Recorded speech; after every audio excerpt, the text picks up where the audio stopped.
السلام علیکم، امید ہے کہ آپ سب لوگ خیریت سے ہوں گے۔ یہ سامنے آپ خبر دیکھ سکتے ہیں، عمران خان اور بشرا بی بی کی تنہائی میں ملاقات کروانے کی درخواست پر سماعت۔ اب یہ وہ سماعت ہے، یہ وہ درخواست ہے کہ جسے کچھ لوگ شرمناک قرار دے رہے ہیں۔ کیا بشرا بی بی نے اور عمران خان نے کہا ہے کہ ہماری تنہائی میں ملاقات کروائی جائے؟ لیکن یہ معاملہ عدالت میں کیوں چل رہا ہے؟ کیا معاملہ ہے؟ تحریک انصاف والے اس کے اوپر کیا کہہ رہے ہیں؟ ساری تفصیلات آپ سے شیئر کریں گے۔ کچھ مزید خبریں ہیں پاکستان میں غربت کے حوالے سے، خان صاحب کے مقدمات کے حوالے سے، وہ ساری چیزیں بھی آپ سے شیئر کروں گا آج کے اس ولاگ کے اندر۔ لیکن اگر آپ اس خبر کی تفصیل پڑھیں تو دوران سماعت عدالت کو آگاہ کیا گیا کہ بانی پی ٹی آئی اور بشرا بی بی یا تحریک انصاف کا اس کیس سے کوئی تعلق نہیں ہے، وہ براہ راست اس میں فریق نہیں ہے۔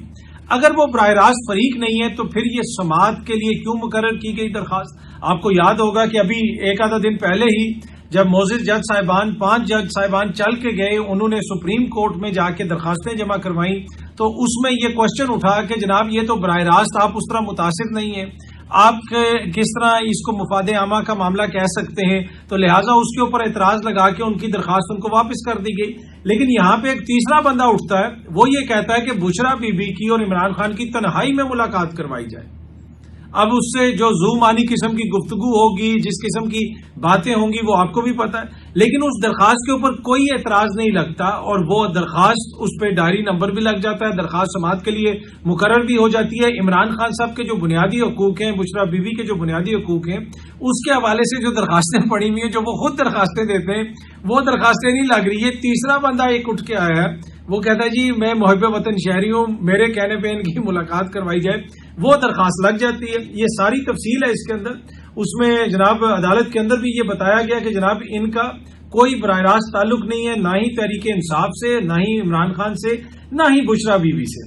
اچھا، سینئر صحافی ہیں، کورٹ رپورٹر ہیں، ثاقب بشیر صاحب اسلام آباد ہائی کورٹ کو کور کرتے ہیں، انہوں نے بھی لکھا ہوا ہے۔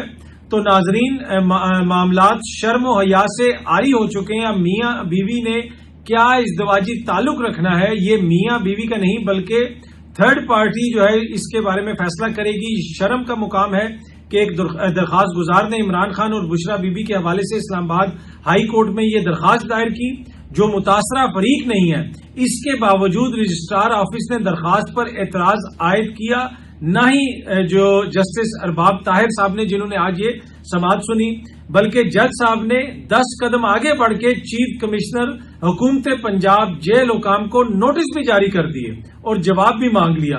حد ہی ہو گئی۔ یہ ٹویٹ کیا ہوا ہے ثاقب بشیر صاحب نے۔ اب پاکستان تحریک انصاف کے سیکرٹری انفارمیشن ہے شیخ وقاص اکرم صاحب، انہوں نے اس کے اوپر لکھا ہوا ہے کہ جی اسلام آباد ہائی کورٹ کے پاس سابق وزیر اعظم عمران خان اور محترمہ بشرا بی بی کی بنیادی آئینی اپیلوں کو سننے کا وقت نہیں، لیکن جیسے ہی کوئی گھٹیا بےہودہ پٹیشن آتی ہے وہ فوراً فہرست میں لگا کر سماعت کے لیے مقرر کر دی جاتی ہے۔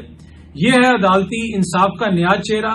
چوائس آف جسٹس کی منافقانہ روش اپنی پستی کی بدترین حدوں کو چھو چکی ہے۔ انصاف کے ایوانوں میں اصول اور قانون دفن ہو چکے ہیں۔ ذاتی پسند اور ناپسند اور انتقامی ایجنڈے عدالتی فیصلوں کا معیار بن چکے ہیں۔ بنیادی طور پہ انہوں نے بھی اسی پٹیشن کا اسکرین شاٹ شیئر کیا ہوا ہے کہ جس کو سماعت کے لیے مقرر کر دیا گیا۔